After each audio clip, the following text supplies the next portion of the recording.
Une nouvelle fois, Sciences Po Lille s'allie au Palais des Beaux-Arts pour une soirée modérée par les étudiants du Master Management des institutions culturelles. C'est le pharaon Sésostris III qui est à l'honneur de cette nouvelle exposition du PB1 en partenariat avec le musée du Louvre.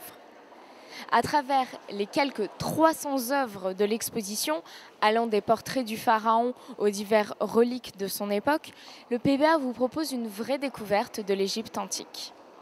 C'est le Sphinx de Sésostris III. Donc on représentait souvent les pharaons sous la forme d'un sphinx pour symboliser le caractère belliqueux et conquérant des pharaons. Donc on peut voir les attributs royaux sur le visage du pharaon, notamment la barbe postiche, la coiffe pharaonique qui s'appelle le némès. Et il y avait un uréus sur le némès qui est un serpent protecteur. Il a été perdu ou cassé.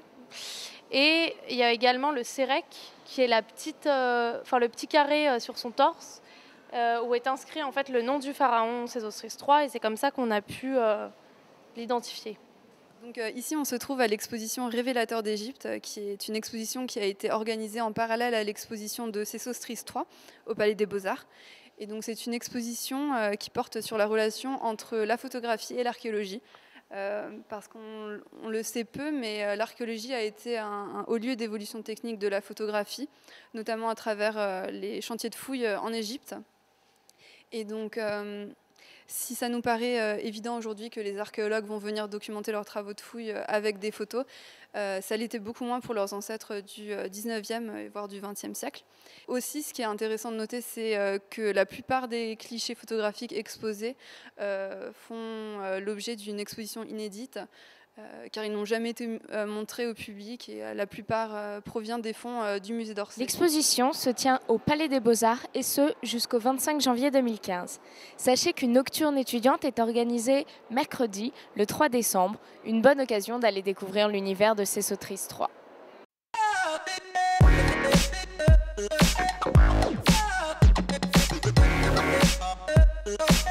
À son panier bio des jardins de l'IEP, Lille a maintenant son panier culturel Kilti. L'idée est de venir récupérer tous les 2 mois, lors de soirées organisées dans la région lilloise, un concentré de la culture de Lille et ses environs, à base de cinéma, théâtre, opéra, spectacle, art graphique ou visuel. Le tout dans un sac sérigraphié par un artiste local, pour 39 € ou 25 € si vous choisissez la formule mini.